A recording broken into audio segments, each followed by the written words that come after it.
ಎಲ್ಲರಿಗೂ ನಮಸ್ಕಾರ ಸ್ನೇಹಿತರೆ. ಸೆಮಿಫೈನಲ್ ಪಂದ್ಯದಲ್ಲಿ ಇಂಗ್ಲೆಂಡ್ ವಿರುದ್ಧ ಭಾರತ ತಂಡಕ್ಕೆ 7 ರನ್ಗಳಿಂದಾದ್ರೆ ಜಯ.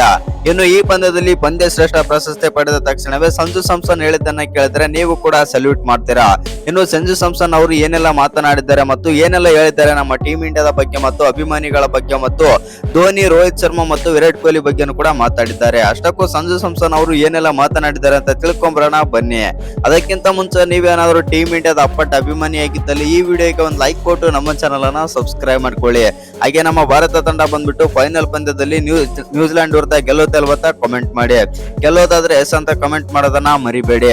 ಇನ್ನು ಈ ಪಂದ್ಯದ ವಿಚಾರಕ್ಕೆ ಬರೋದಾಯ್ತು ಅಂತಂದ್ರೆ ಇವತ್ತಿನ ಪಂದ್ಯದಲ್ಲಿ ನಮ್ಮ ಟೀಮ್ ಇಂಡಿಯಾ ಅಮೋಘ ಪ್ರದರ್ಶನ ಕೊಟ್ಟು 7 ರನ್ಗಳಿಂದ ಗೆದ್ದಿದೆ ಅಂತಾನೆ ಹೇಳ್ಬೋದು ಮತ್ತು ಥ್ರಿಲ್ಲರ್ ಮ್ಯಾಚ್ ಆದ್ರೆ ಇತ್ತು.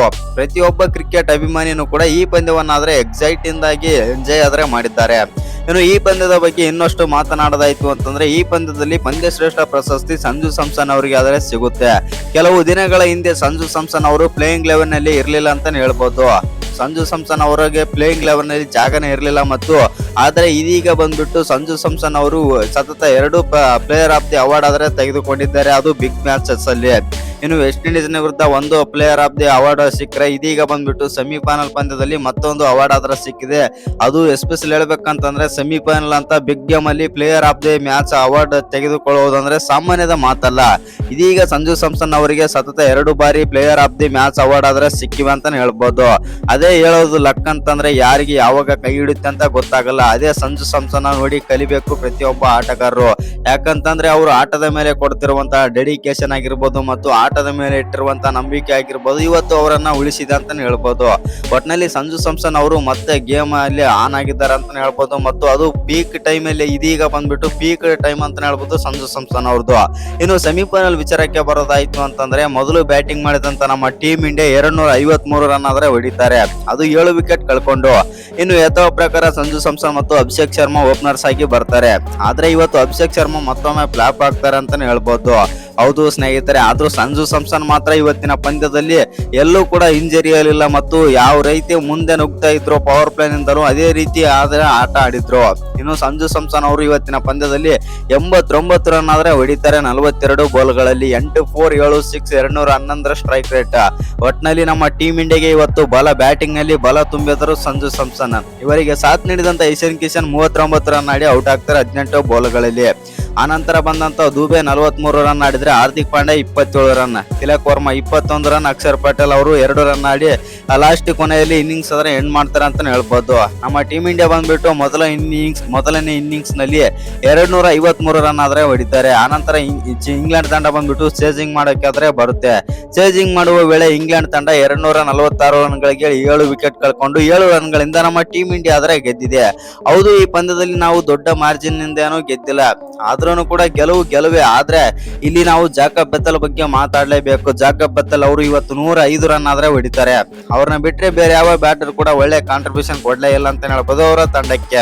ಇನ್ನು ಬೌಲಿಂಗ್ ವಿಚಾರಕ್ಕೆ ಬರೋದಾಯ್ತು ಅಂತಂದ್ರೆ ಬೌಲಿಂಗ್ ನಲ್ಲಿ ನಮ್ಮ ಟೀಮ್ ಇಂಡಿಯಾ ಪರ ಬೂಮ್ರಾ ಅವರು ಎಲ್ಲ ಬೌಲರ್ಗಳು 10 ಅಥವಾ 11 ಎಕಾನಮಿಯಲ್ಲಿ ಬೌಲಿಂಗ್ ಮಾಡಿದ್ರೆ ನಮ್ಮ ಬೂಮ್ರಾ ಮಾತ್ರ 8ರ ಎಕಾನಮಿಯಲ್ಲಿ ಆದ್ರೆ ಬೌಲಿಂಗ್ ಮಾಡಿದ್ರು. ಎಸ್ಪೆಷಲಿ ಅದು 18ನೇ ಓವರ್ ನಲ್ಲಿ 6 ರನ್ ಆದ್ರೆ ಕೊಡ್ತಾರೆ ಅಂತಾನೆ ಹೇಳ್ಬೋದು. ಅದೇ ನಮ್ಮ ಬೂಮ್ರಾ ಅವರ ಮ್ಯಾಜಿಕ್ ಅಂತಾನೆ ಹೇಳ್ಬೋದು. ಇನ್ನು ಒಟ್ಟಿನಲ್ಲಿ ನಮ್ಮ ಟೀಮ್ ಇಂಡಿಯಾ ಬಂದ್ಬಿಟ್ಟು 7 ರನ್ಗಳಿಂದ ಆದ್ರೆ ಗೆದ್ದಿದೆ. ಇನ್ನು ಈ ಪಂದ್ಯ ಗೆದ್ದ ಬಳಿಕ ಮಾತನಾಡಿದಂತ ಮತ್ತು ಪಂದ್ಯ ಶ್ರೇಷ್ಠ ಪಡೆದುಕೊಂಡಂತ ಸಂಜು ಸ್ಯಾಮ್ಸನ್ ಹೇಳಿದ್ದನ್ನ ಕೇಳಿದ್ರೆ ನೀವು ಕೂಡ ಸೆಲ್ಯೂಟ್ ಮಾಡ್ತೀರಾ.